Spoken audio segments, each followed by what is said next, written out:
Okay, so we'll start by unclinching the old nail holes.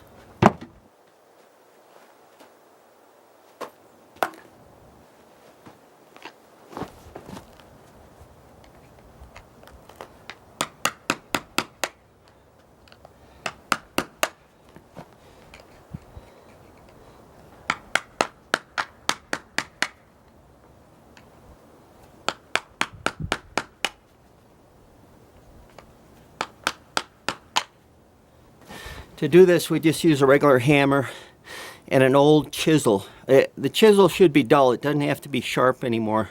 You don't want to have to take a chance on cutting the horse. And use ear defenders. Anytime you tap or pound, put on ear defenders because it'll keep you from getting tinnitus, you know, because the ringing will eventually damage your ears. You can see that here these nail heads were actually pretty much worn out, and the shoe was starting to fall off. So, you know, we got our money's worth out of it, that's for sure. That shoe's been on for about 4 months, which is too long. You should always shoe about every 2.5 to 3 months. But, well, sometimes it was winter and you're not doing as much riding, so you can get away with it then. Now to get the shoe off, you're using this kind of tool. This is dull. There's no cutting surface here. It's dull. And you're just taking this and using it to wedge the shoe off. And this tool costs about $30 or $40.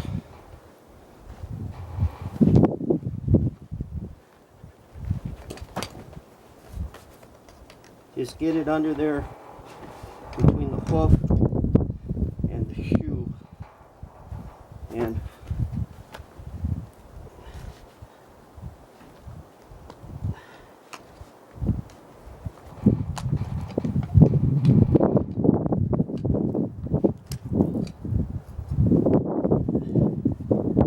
just lever it off.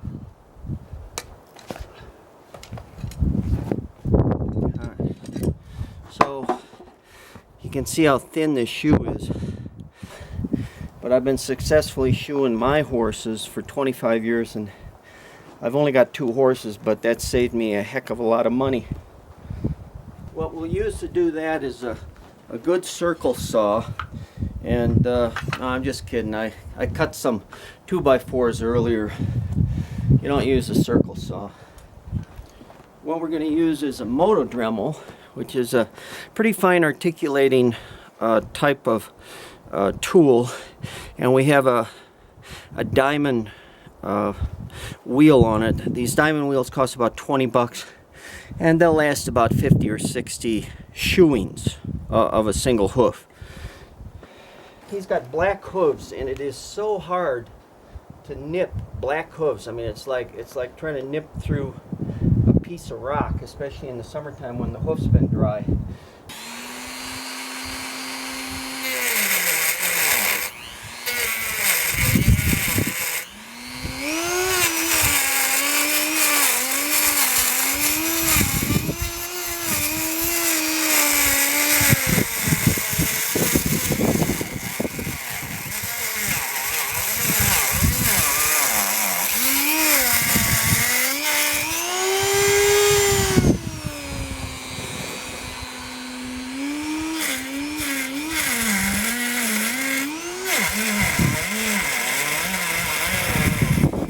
That's all you pretty much have to do. Just score about 2/3 of the way through the horn of the hoof, and the sole is real soft, so the nipper will have no problem going through the sole. And we don't really need this board anymore. It's easier if he stands straight up and down. Remember, when we get back to the quarters, we taper it down. The quarters are so thin that it's real easy to cut through the quarters. And the heel doesn't grow as fast as the toe, so you don't really have to cut much of the heel away, because we're going to sand it now after we nip it. Now the nipper is your most expensive tool. This is very sharp on the edge, and this tool costs about $90. But remember, you know, sometimes during the winter you'll just want to trim. You won't be putting an entire shoe on, so you know the farriers don't like to come out for one shoe or a cheap job. You can do it yourself pretty easily. I always stroke the horse's legs so he knows what's coming, and you got to be careful of the back legs because they can kick you. Although I have to admit I've never been kicked. So let's start where we scored it. You can feel the nipper go into that score that we did, that cut, and then just work your way back. The heels, as I said, and the quarters are pretty soft. It's the toe that really has to be cut down.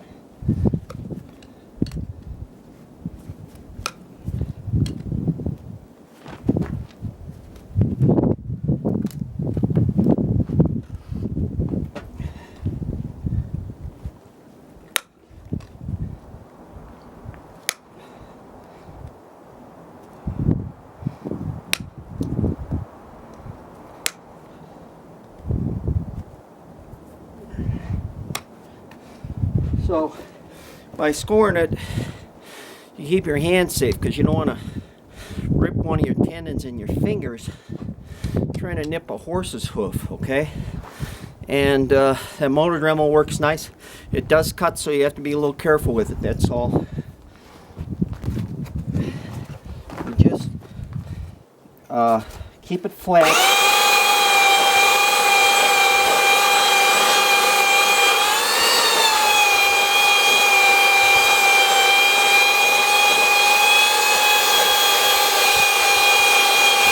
More toe than heel. So start working on the toe first.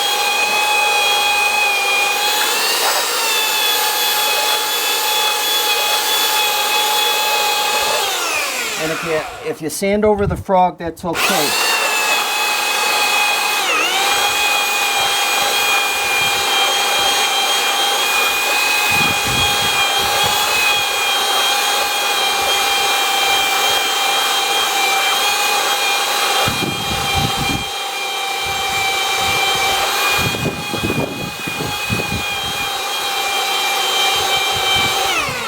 Now what you watch for in the toe, because you're doing the sole also, is you're watching for any beads of blood. If you start to get close to the quick, you're going to start to see beads of blood, and you know the sole is getting thin then, and you can't really sand too much more, okay? So keep that in mind. It's pretty hard to hurt a horse, but if you do somehow gouge a hole in the sole and blood starts coming out, it's not what you want to see. But I've been shoeing this way for about 25 years. I've never had that problem, but I do watch to make sure I'm not getting into the quick, and sometimes you can press your thumb on the sole. It will give if you're getting too thin also. But this is still real hard, so we know we're okay here. More toe than heel. Take a look at it. Sometimes you can line it up to your eye and see if you've got someplace high. I'm a little bit high here. A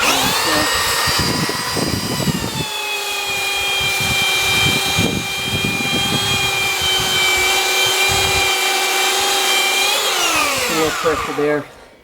And let's check it with a shoe. Remember, the shoes will be flat at first, and you can see if you're high anywhere. If you're going to be high anywhere, it's probably in the toe, and you don't want that because the shoe will rock back and forth on the bars and it'll come off in a couple days. So you want to try to get that shoe, as the hoof, as flat as possible so that the shoe is flat. And this is pretty much all you have to do. Go over right over the frog. That doesn't matter. I don't pare out the frog or the sole because I think it's part of the cushioning for the horse, and I don't like to take away any of their cushioning. For the gelding, he's 15 3 hands. I use an aught on the back and I use a number 1 on the front. Now with the front hoof, you have to really spread the bars out a ways to get a nice rounded front. But on a back hoof, you want the front to be more pointed. So all we're going to do is just spread the bars a little bit.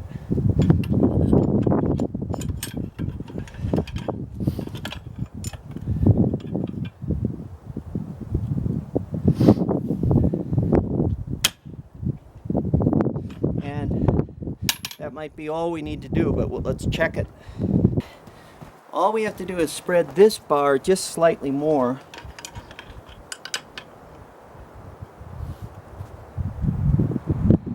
Just a tweak. This has got a lot of leverage, so you don't need to give it a lot of force. And it sure is a lot nicer than banging, banging, banging on an anvil, which will give you and everybody in the neighborhood tinnitus. Now I use Diamond Classics. This is an aught. I use aughts on her all the way around. I could probably put double aughts on the back, but I don't bother. Might be good enough for the back hoof, but it's not going to be good for the front hoof because it's too narrow in the front. So we're going to use our bender here, and we just place it in here about equal distance. Let's make sure I got that. Yeah, I got that. Okay. So we just add, this is real easy to use this because these shoes aren't iron anymore. They're some kind of alloy that bends pretty easily. So this, you see, I spread the bar, both bars evenly. So, and now the front is a lot rounder. So let's take a look at it, see how it shapes up. And it looks good in the front, but the bars are too wide now. But we don't want to bend the bars back and affect the front because we got a nice low curve on the front. So we want to put this in about the second nail hole and bend the bar in. That way the front of the hoof shoe stays nice and round, and we're only bending it from the second nail hole back.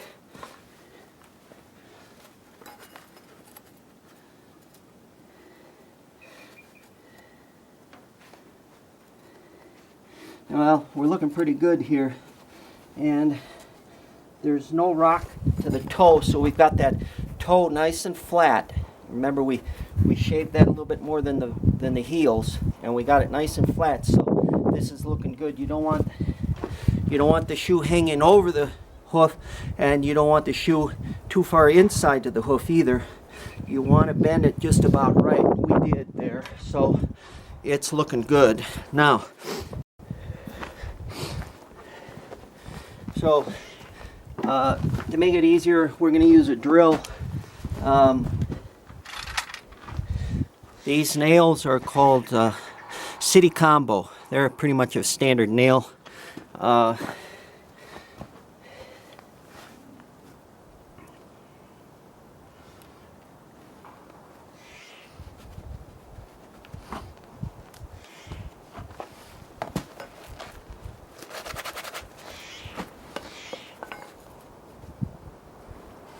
I roll it into the center, and then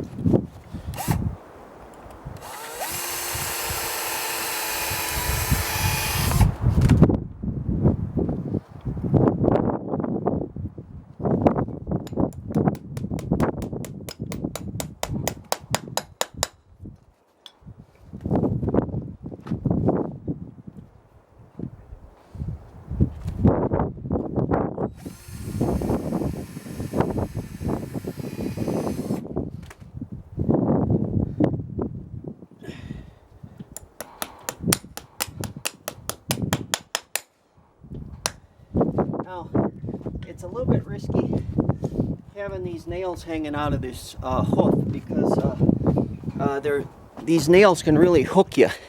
If the horse were to jump because there are flies biting her or something like that, you can get hooked in the thigh, you can get hooked in the finger. So it's best to cut these off as quick as you can.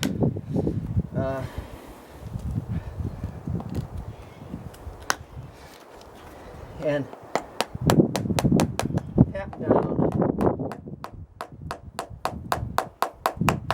Now you can use a this kind of tool will clinch those nails. It costs about $30, but you have to pick up the hoof again. So I want to do it as easy as possible, so I just tap the clinch down with the hammer. I pull the clinch almost all the way down with my wire cutter, and so it's nothing really to tap it the rest of the way against the hoof. And I usually do about 6 nails, because that's all you usually need is 6 nails. You want the heel to be able to spread as the shoe gets old, and so you don't want to put in both number 4s. If you want to put in 7 nails, that's fine, but leave one of the number 4s out so that heel can spread. And that's good advice. If you want to play it safe, just do 2 at a time. And let's finish this side. I'm just angling out a little bit with my drill. I'm going to put in number 4 here, but leave number 3 open.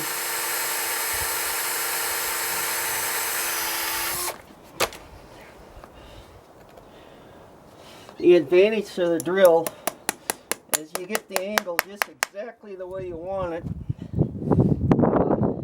You don't want these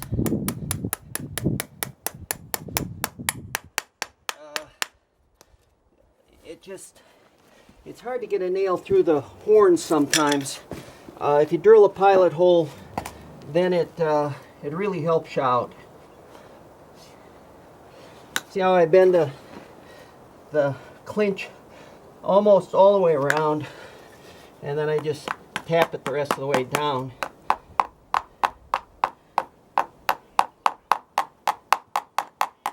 Now you can see that I lined up the shoe really nicely with the edge of the hoof. If you had, say, a 1/16 of an inch of hoof or an 1/8 of an inch of hoof, or the hoof wasn't really round for you and there was a little bit hanging off, you can just use your belt sander to sand that away. But you don't want to sand too much, because remember, the strength of the hoof is in the horn, not in the sole. So you don't want to take too much of the side of the horn off, okay? And as you can see, there's what's called a white line here. The white line is usually your nail is going to go in somewhere around that white line. You don't want to be to the inside of it, because you start to get into the quick, and you don't want that. And so you want to start in the white line, but get into the horn right away, because of course the horn is dead. The horse doesn't feel the horn. It's like your fingernail. And so you can see we're doing really good here. The end of the bar is right at the heel, and that's where you want it. And we took a little bit off the frog. That's fine. We didn't take too much off the frog. We left the sole alone. I mean, we flattened the sole, but we're not going to dig in there and pare it out like some farriers will do. I don't see what the point of that is. Actually, in the wintertime, to have the sole flat, there's less of a chance of snowballs and ice building up inside the shoe. When it has a big concave, you'll get snowballs in there from the snow, and it's hard for the horse to walk on snowballs. So we've only got 2 nails left. I did number 4 here, so I'm going to do 2 and 3 over here, and then we're done, because there's nothing on the side that has to be taken off. And so that's all there is to it. It's very easy to do it that way with power tools. That's a 3/32 inch drill bit. If that doesn't go through some of these Diamond Classics, the holes are a little small. If the drill doesn't go through the hole, it's kind of a pain. You just take a little center punch though, and just hit that hole a couple times to open it up, and then you'll be okay. I don't usually have to do that. That's once in a while. Once in a while you get a shoe where there's some kind of flare over the